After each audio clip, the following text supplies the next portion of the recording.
It's me, Jessica Reba, and today I thought I would do a video that might get me in trouble, but hopefully it won't. I thought I would talk about K-pop songs that I dislike that everyone else loves. I put hate in the title because I thought it would get more clicks, but I don't really hate anything, so sorry. I also want to add, just because I dislike a song doesn't mean I dislike an artist. All the artists I'm mentioning I like and I consider myself a fan of. If I dislike an idol or a group, I just refuse to talk about them. I know that's kind of lame of me, but I just don't want to get myself in trouble with that fandom, and I just don't want that kind of attention. The old me would talk smack about people I dislike and I would make videos about it, but I'm too old for that and I think it's stupid to do that now. So yeah, sorry, I'm not a hater of any of these groups. That's enough of my disclaimer. I always ask you guys if you could subscribe and switch my notifications on to help my channel out. It means a lot. So let's get into it and don't hate me. So this list is for 2020 only, just because it'd be easier. And the first one that I'm going to start out with, and y'all are going to hate me for this, is Lovesick Girls by Blackpink. So I actually really liked the music video, but the song, it kind of felt dated to me. So I feel like this sound is very like pop from maybe 2013, 14, kind of that anthem, kind of banger kind of song. It's not really my style. I've never really liked this kind of sound before, and I'm not really gonna like it even if one of my favourite artists sings it. It just sounds kind of dated for me, and I don't like the overall sound. Of course, the girls look gorgeous and they perform it well and they're amazing at singing, but I just don't like the song. Next is Not Shy, Not Me, It's Zai. That was my impression of Tora, by the way. He always does that on call, always. But anyways, the reason I dislike this song is because it just feels so one note to me and that it didn't progress anywhere. I would probably like this song way more if I wasn't obsessed with ITZY's previous discography. Like, I think all of their title tracks before this are literally god tier. But this is just to me. I don't like it. I just don't really care for the beat drop that much, and I just think there's no progression. It's one note, and yeah, I'm not a fan, but you know, they still slay. So next is Monster by Irene and Seulgi, and I kind of have a love-hate relationship with this song because I really liked the verses, but then when it got to the chorus I was just like, no, I don't like it. I don't know why, but I just really dislike the chorus. I don't like the melody. I don't know. I just don't like it. And it sucks because I like the rest, but for some reason the chorus just puts me off so much, and I don't know why I'm being so pedantic about it, but I am. But yeah. I also feel like I say this for like everything, but the MV is so good. They look so sexy and cool and badass. And the thing is, this is genuinely a side note. I always find myself saying, oh my god, I love the MV so much, because I genuinely just love all of the girl groups that I'm mentioning, and I just love girl groups in general. So every time, even if it's a low budget MV, I'm still like, ah, these women, you know? So even when I don't enjoy the song, I always just enjoy watching music videos anyways because of the aesthetics and all of that kind of stuff. So I'm glad I have that. So the next one is More and More by Twice, and I have touched upon this on another video where I was ranking K-pop 2020 music, but I'll keep it short. So the issues that I have with this song is that it felt like a pop song that anyone could sing for a start, and it kind of was. I mean, I heard the Zara Larsson demo, and yeah. Here's the thing for me about Twice. Even though they had the concept change and they don't do cute concepts that much anymore, they still have something in their songs to me that is just Twice, you know? Like, oh, that's a Twice song. It's uniquely Twice. But for More and More, it didn't feel like uniquely Twice to me. The other thing that I wasn't a fan of was the beat drop.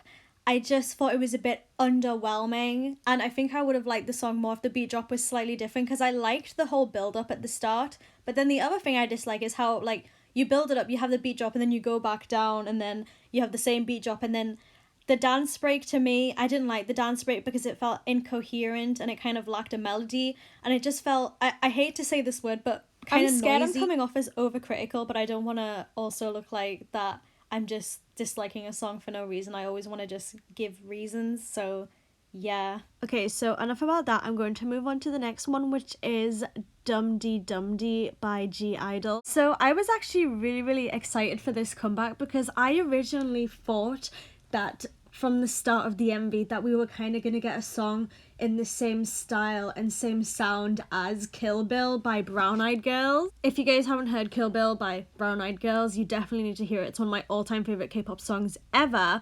But besides that, I was kind of, I don't want to say disappointed because I didn't feel disappointed, but I really thought that we were going to get like a Kill Bill sounding song, but we just kind of got an EDM party song.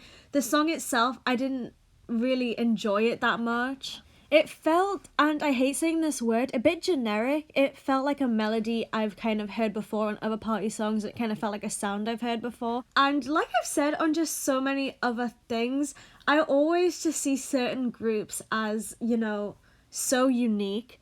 And when they do something that I see as generic, I kind of feel a bit sad because I'm like, oh, this isn't G-Idol, oh, this isn't Twice, although, oh, this isn't Blackpink. I always just have, I guess, high standards for these girl groups because I feel like they've set such a high standard for themselves.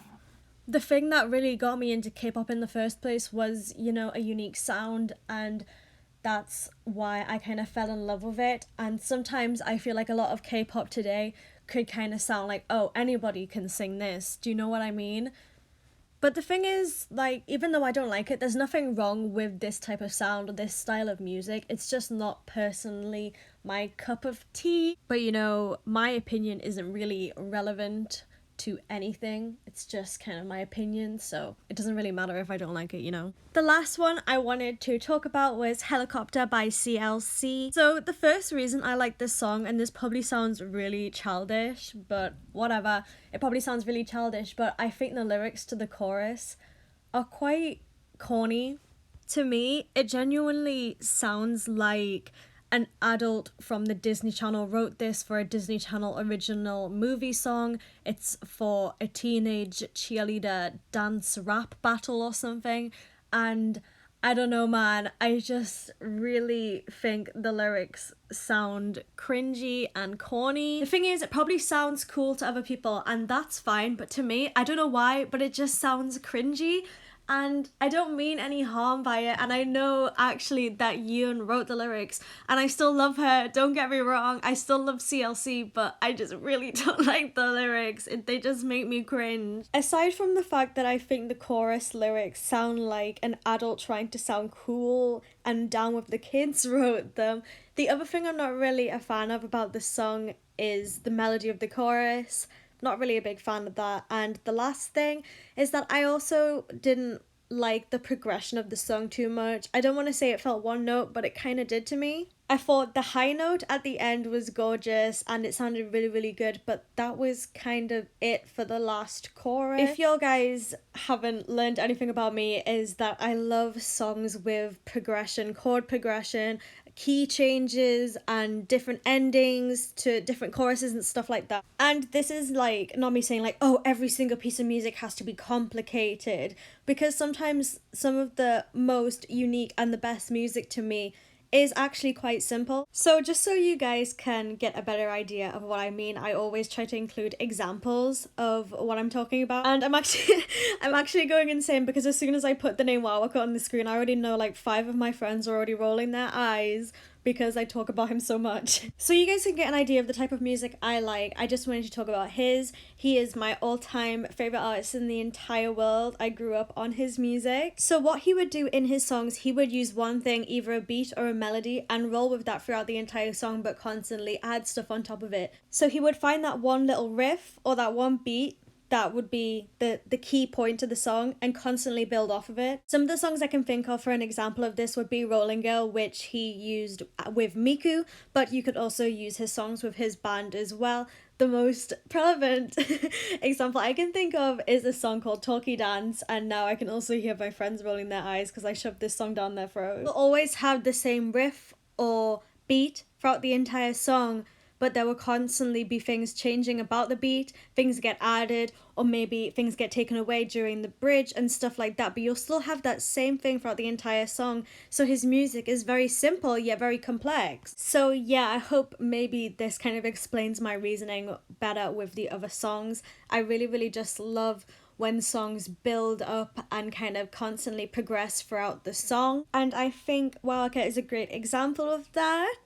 And I love him a lot. If y'all don't know who he is He is a Vocaloid producer and also a band member of a J-rock group. If y'all are not into J-rock, it's fine. It's an acquired taste, I sometimes believe, but you guys should definitely listen to his Vocaloid stuff. I think a lot of K-pop fans would dig it. I recommend Two Face Lovers, Rolling Girl and World's End's Dancehall for his Vocaloid stuff.